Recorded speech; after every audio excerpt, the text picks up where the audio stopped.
ನಮಸ್ಕಾರ ಸ್ನೇಹಿತರೆ, first time ಯಾರೆಲ್ಲ ನಮ್ಮ ವಾಹಿನಿಯನ್ನು ನೋಡ್ತಾ ಇದ್ದಾರೋ ಕೂಡಲೇ ಸಬ್ಸ್ಕ್ರೈಬ್ ಮಾಡಿ, ಹಾಗೆಯೇ ನಿಮ್ಮೆಲ್ಲ ಸ್ನೇಹಿತರಿಗೂ ಶೇರ್ ಮಾಡಿ.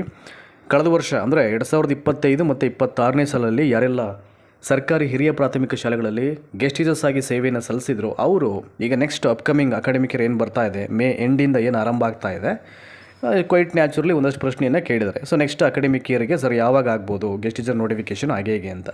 ಆ ನೋಟಿಫಿಕೇಷನ್ ಆಗುತ್ತೋ ಬಿಡುತ್ತೋ ಇಟ್ಸ್ ಎ ಸೆಕೆಂಡ್ ಥಾಟ್. ಅದಕ್ಕಿಂತ ಭಾಳ ಪ್ರಮುಖವಾಗಿ ನೀವು ಗೆಸ್ಟ್ ಟೀಚರ್ಸು ಯಾರೆಲ್ಲ ಇದ್ದೀರೋ ದಯಮಾಡಿ ಒಂದಷ್ಟು ಮಾಹಿತಿಯನ್ನು ತಿಳ್ಕೊಬೇಕು, ಒಂದಷ್ಟು ವಿಷಯಗಳನ್ನು ಅರ್ಥ ಮಾಡ್ಕೊಳ್ಳೋ ಪ್ರಯತ್ನ ಮಾಡಿ. ನೀವು ಮತ್ತೊಂದು ಸಲ ಅಪ್ಲಿಕೇಶನ್ ಹಾಕ್ಲಿಕ್ಕಿಂತ ಮುಂಚೆ ಗೆಸ್ಟ್ ಟೀಚರ್ಸ್ಗೆ ಏನೆಲ್ಲ ಬೆಳವಣಿಗೆ ಆಗ್ಬೋದು, ಚಾನ್ಸಸ್ ಸಿಗುತ್ತೋ ಇಲ್ವೋ, ಇದೆಲ್ಲದರ ಬಗ್ಗೆ ಯೋಚನೆ ಮಾಡಬೇಕು ಮೊದಲು. ಅವೆಲ್ಲದರ ಬಗ್ಗೆ ಯೋಚನೆ ಮಾಡ್ದೇ ಸೊ ನಮ್ಮನ್ನೇ ಕರೆದು ಬಿಡ್ತಾರೆ, ನಾವೇ ಹೋಗ್ತೀವಿ ಅಂತ ಯಾವುದೇ ಕಾರಣಕ್ಕೂ ಅನ್ಕೋಬೇಡಿ, ಆಯಿತಾ. ಈಗ ಲಾಸ್ಟ್ ಫ್ಯೂ ಮಂತ್ಸಿಂದ ಇಡೀ ಸ್ಟೇಟಲ್ಲಿ ಎಜುಕೇಷನ್ ಡಿಪಾರ್ಟ್ಮೆಂಟಲ್ಲಿ ಅಥವಾ ಶೈಕ್ಷಣಿಕ ಪ್ರಕ್ರಿಯೆಗಳಿಗೆ ಸಂಬಂಧಪಟ್ಟ ಹಾಗೆ ಒಂದಷ್ಟು ವಿಷಯಗಳು ಮುನ್ನೆಲೆಗೆ ಬರ್ತಾ ಇದೆ. ಅದು ಭಾಳ ಪ್ರಮುಖವಾಗಿ ಅದರಲ್ಲಿ KPS school, that is Karnataka public schools.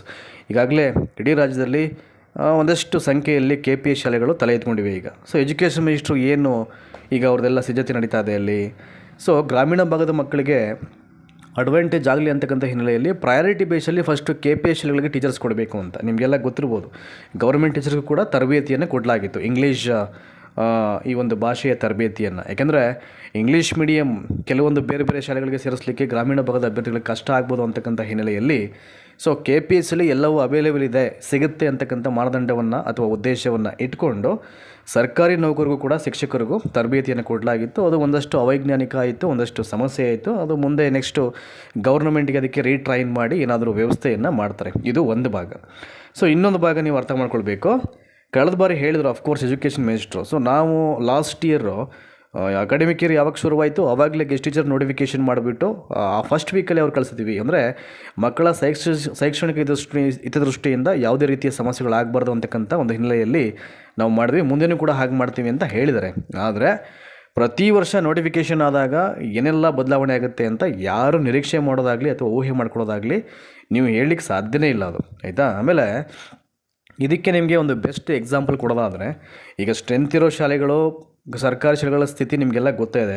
So ಪ್ರತಿ ವರ್ಷ ಏನಾಗುತ್ತೆ, ಕ್ರಮೇಣ ಕಡಿಮೆ ಆಗ್ತಾ ಇರ್ತಿದೆ, ಸ್ಟ್ರೆಂತ್ ಎಲ್ಲ ಹೋಗ್ತಾ ಇರ್ತಿದೆ. ಸೊ ಮಕ್ಕಳ ರೇಷಿಯೋ ಕಡಿಮೆ ಆಯಿತು ಅಂತಂದರೆ ಅಲ್ಲಿ ಇರತಕ್ಕಂಥ ಸರ್ಕಾರಿ ನೌಕರನ್ನೇ ಬೇರೆ ಕಡೆ ಆಗ್ತಕ್ಕಂಥ ಸಾಧ್ಯತೆಗಳು ಜಾಸ್ತಿ ಇರುತ್ತೆ. ಇದು ಒಂದು ಭಾಗ. ಇನ್ನೊಂದು, ಕಳೆದ ಬಾರಿ ಈ ಹೆಚ್ಚುವರಿ ಶಿಕ್ಷಕರು ಬಂದಂಥ ಸಂದರ್ಭದಲ್ಲಿ ಒಂದು ರೂಲ್ ಮಾಡಿದ್ರು, ಇಲಾಖೆಯಿಂದ ಒಂದು ಸುತ್ತೋಲೆ ಆಯಿತು. ಏನದು, ಹೆಚ್ಚುವರಿ ಶಿಕ್ಷಕರು ಯಾವುದಾದ್ರು ಶಾಲೆಗೆ ಹೋದಾಗ, ಸ್ಟ್ರೆಂತ್ ಕಡಿಮೆ ಇರತಕ್ಕಂಥ ಶಾಲೆಯಲ್ಲಿ ಹೋದಾಗ ಅಲ್ಲಿ ಹೆಚ್ಚುವರಿ ಶಾಲೆ ಶಿಕ್ಷಕರು ಅಲ್ಲಿ ಹೋಗ್ಲಿಕ್ಕಿಂತ ಮುಂಚೆ ಯಾರಾದರೂ ಅತಿಥಿ ಶಿಕ್ಷಕರು ಅಲ್ಲಿ ಏನು ಕೆಲಸವನ್ನು ಮಾಡ್ತಾಯಿದ್ರೆ ಇವರಲ್ಲಿ ಹೋದ ತಕ್ಷಣ ಏನು ಮಾಡಬೇಕು, ಇಮಿಡಿಯೇಟ್ ಅವ್ರನ್ನ ರಿಲೀವ್ ಮಾಡಬೇಕು ಅಥವಾ ಅವ್ರನ್ನ ಅಲ್ಲಿ ಹೊರಗಡೆ ಬರೋ ಥರ ಮಾಡಬೇಕು, ಕಳಿಸ್ಬೇಕು ಅಂತ. ಅವ್ರ ಕೆಲಸ ಇಲ್ಲ ಅಂತ ಆಯಿತು. ಆದರೆ ನನಗೆ ಅದು ಎಷ್ಟೋ ಸಲ ನನಗೆ ಬೇಜಾರಾಗುವಂಥದ್ದು ಏನಂದರೆ, ಮಾಡಿದ್ರೆ ರೂಲ್ಸ್ ರೆಗ್ಯುಲೇಷನ್ ನೆಟ್ಟಿಗೆ ಸರಿಯಾಗಿ ಮಾಡಬೇಕು, ಇಲ್ವಾ ಮಾಡ್ಲಿಕ್ಕೆ ಹೋಗ್ಬಾರ್ದು, ಆಯಿತಾ. ಇಲ್ಲಾಂದರೆ ಯಾವುದೇ ಪ್ರಕ್ರಿಯೆಗಳನ್ನು ಮಾಡದೆ ಸೈಲೆಂಟಾಗಿ ಇದ್ಕೊಂಡು ಹೆಂಗೆ ನಡೆಸ್ಕೊಂಡು ಹೋಗ್ತಾ ಇದೆ ಹೆಂಗೆ ನಡೆಸ್ಕೊಂಡು ಹೋಗ್ಬಿಡ್ಬೇಕು. ಅದು ಭಾಳ ಮುಖ್ಯವಾಗಿ ಬೇಕಿರೋದು. ಅಲ್ಲಿ ಏನು ಯಾರ್ಯಾರು ಬೇಕೋ ಅವ್ರನ್ನೆಲ್ಲ ಉಳಿಸ್ಕೊಬಿಟ್ರು. ಫಾರ್ ಎಕ್ಸಾಂಪಲ್ ಈಗ ಗೌರ್ಮೆಂಟ್ ಟೀಚರ್ಸ್ ಅವ್ರ ಸಂಬಂಧಿಕರು ಯಾರಾದರೂ ಗೆಸ್ಟ್ ಟೀಚರಾಗಿ ವರ್ಕ್ ಮಾಡ್ತಾಯಿದ್ರೆ, ಕೊಲೀಗ್ಸೋ ಯಾರೋ ಮತ್ತೊಬ್ಬರು ಮಗದೊಬ್ಬರು ಅವ್ರನ್ನ ಬೇಕು ಅಂತ ಅವ್ರಿಗೆ ಫೋನ್ ಮಾಡಿಸ್ಬಿಟ್ಟು ಉಳಿಸ್ಕೊಬಿಡೋದು. ಪಾಪ ಬೇರೆಯವರು ಶೋಚನೀಯ ಸ್ಥಿತಿಗೆ ತಲುಪಿರೋರು ಅಸಹಾಯಕರು ಅವ್ರನ್ನೆಲ್ಲ ಕಿತ್ತು ಬಿಸಾಕ್ಬಿಡೋದು. ಬಟ್ ಯಾರು ಕನ್ಸರ್ನ್ ಮಾಡಬೇಕು ಅವರಿಗೆ ಯಾರು ಮಾಡೋಕ್ಕೋಗಲ್ಲ. ಅದೆಲ್ಲ ಯಾರು ರಿಸ್ಕ್ ಎಲ್ಲ ತಗೊಳಕ್ಕೆ ಹೋಗಲ್ಲ. ಅವೆಲ್ಲವೂ ಗೊತ್ತಿರೋ ವಿಚಾರ. ಪ್ರಾಕ್ಟಿಕಲಾಗಿ ನೀವು ಇತ್ತು ಅಂತಂದರೆ ನಿಮಗೆಲ್ಲವೂ ಸೂಕ್ಷ್ಮತೆಗಳು ಗೊತ್ತಾಗ್ಬಿಡ್ತವೆ. ಎಲ್ಲವೂ ಕೂಡ ಹೇಗೆ ನಡೆಸ್ಕೋತಾರೆ ಹೇಗೆ ಅಂತಂದ್ಬಿಟ್ಟು. ಯಾರು ತುಂಬ ಹಾನೆಸ್ಟಾಗಿ ಶಾಲೆಯನ್ನು ಬಿಲ್ಡ್ ಮಾಡಿ ತಮ್ಮದೇ ದುಡ್ಡು ಖರ್ಚು ಮಾಡಿಕೊಂಡು ಒಂದು ಅವಿನಾಭಾವ ಸಂಬಂಧ ಇಟ್ಕೊಂಡು ಯಾರು ಇರ್ತಾರೆ ಅವ್ರಿಗೆ ಯಾವತ್ತೂ ಒಳ್ಳೆಯದಾಗೋದು ಟೀಚರ್ಸ್ಗೆ. ಅವರಿಗೆಲ್ಲ ಶುಭಾಶಯಗಳಂತೂ, ಹಾರೈಕೆ, ಆಶಯ.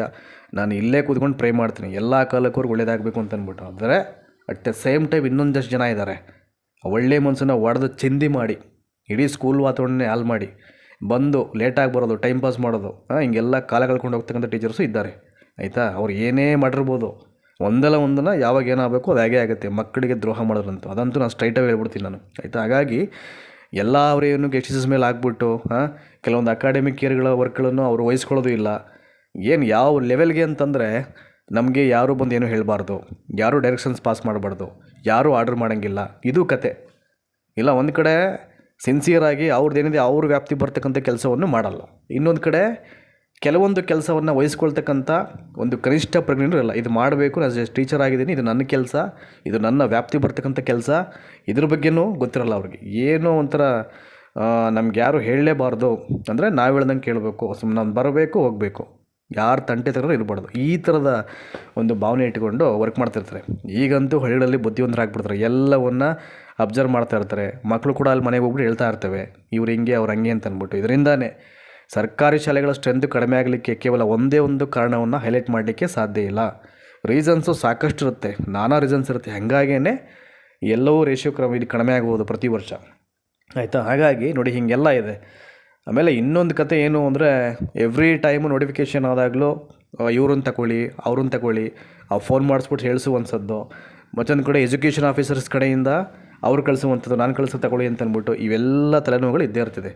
ಸೊ ಇದಕ್ಕೂ ಮೀರಿ ನಿಮ್ಮನ್ನು ತಗೊಳ್ಬೇಕು ಅಂತಂದರೆ, ಸೊ ನಿಮ್ಮ ಒಂದು ಆ ಪ್ಯಾಷನ್ನು, ವರ್ಕ್ ನೇಚರು, ನೀವು ಹೇಗೆ ಇದ್ರಿ ಸ್ಕೂಲಲ್ಲಿ, ಅವೆಲ್ಲವೂ ಕೂಡ ಭಾಳ ಪ್ರಮುಖವಾದಂಥ ಪಾತ್ರವನ್ನು ವಹಿಸುತ್ತೆ. ಹಾಗಾಗಿ ನಾವಿದ್ದಷ್ಟು ದಿನ ನಾವು ಎಲ್ಲೇ ವರ್ಕ್ ಮಾಡಿ, ನೀವು 1 ಡೇ ಆಗಲಿ, 5 ಡೇಸ್ ಆಗಲಿ, 1 ವೀಕ್ ಆಗಲಿ, 10 ಮಂತ್ಸ್ ಆಗಲಿ, ನಾವು ಆ್ಯಕ್ಟಿವ್ ಆಗಿ ನಮ್ಮ ಕಡೆಯಿಂದ ಏನು ಮಾಡಲಿಕ್ಕಾಗುತ್ತೆ ಇದನ್ನು ಸಿನ್ಸಿಯರಾಗಿ ಮಾಡ್ಬಂದ್ಬಿಡ್ಬೇಕು. ಅದೇ ನಮ್ಮನ್ನು ಯಾವತ್ತೂ ಕಾಪಾಡೋದು.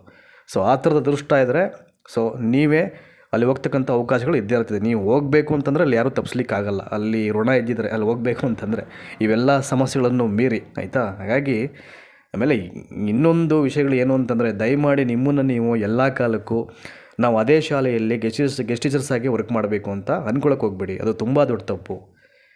ಮೊದಲೇ ರೆಗ್ಯುಲರಾಗಿ ಸಂಬಳ ಕೊಡಲ್ಲ, ಕಡಿಮೆ ಸಂಬಳ, ಆಯಿತಾ. ನಾನು ಹೇಳಿದ್ನಲ್ಲ, ಒಂದು ವಿಡಿಯೋದಲ್ಲಿ ಹೇಳಿದ್ದೆ, ಪರಪ್ಪನ ಅಗ್ರಹಾರ ಖೈದಿಗಳಿಗೆ 15,000 ರೂಪಾಯಿ ಪರ್ ಮಂತು. ಅತಿಥಿ ಶಿಕ್ಷಕರಿಗೆ ಎಷ್ಟು? 12,000. ಡಿಫ್ರೆನ್ಸ್ ಏನು ನೋಡಿ ಅಲ್ವಾ. ಇದು ನಾನು ಹೇಳ್ದೆ, ಒಂದು ಸರ್ಕಾರಗಳಿಗೆ ಒಂದು ಕನಿಷ್ಠ ವೇತನ ಕಾಯ್ದೆಯಡಿ ಏನು 50,000 ಕೇಳಲ್ಲ ಯಾರೂ.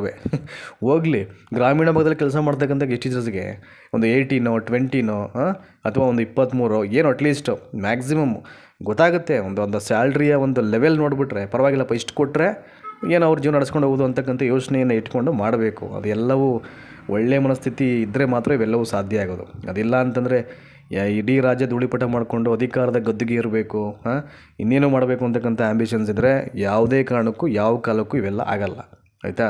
ನೋಡಿ, ಈಗ 8 ಇದ್ದಿದ್ದು 10 ಆಗಲಿಕ್ಕೆ ಒಂದಷ್ಟು ವರ್ಷ ಆಯಿತು, 10 ಇದ್ದಿದ್ದು 12 ಆಗಲಿಕ್ಕೆ ಒಂದಷ್ಟು ವರ್ಷ ಆಯಿತು. ಈಗ 12 ಇದ್ದಿದ್ದು ಮತ್ತೆ ಅದನ್ನು ಜಾಸ್ತಿ ಮಾಡಲಿಕ್ಕೆ ಇನ್ನೂ ಎಷ್ಟು ವರ್ಷಗಳಾಗುತ್ತೋ ಅದು ಗೊತ್ತಿಲ್ಲ. ಅದು ಹಿಂಗೆಲ್ಲ ಇದೆ. ಸುಮ್ಮನೆ ನೀವು ಇದಕ್ಕೆ ಸ್ಟಿಕನ್ ಆಗಬೇಡಿ, ಇದು ಬಿಟ್ಟರೆ ಬೇರೆ ಇಲ್ಲ ಅಂತ ಅನ್ಕೊಳಕ್ಕೆ ಹೋಗ್ಬೇಡಿ. ಅದೇ ನೀವು ಮಾಡೋದು ದೊಡ್ಡ ತಪ್ಪು.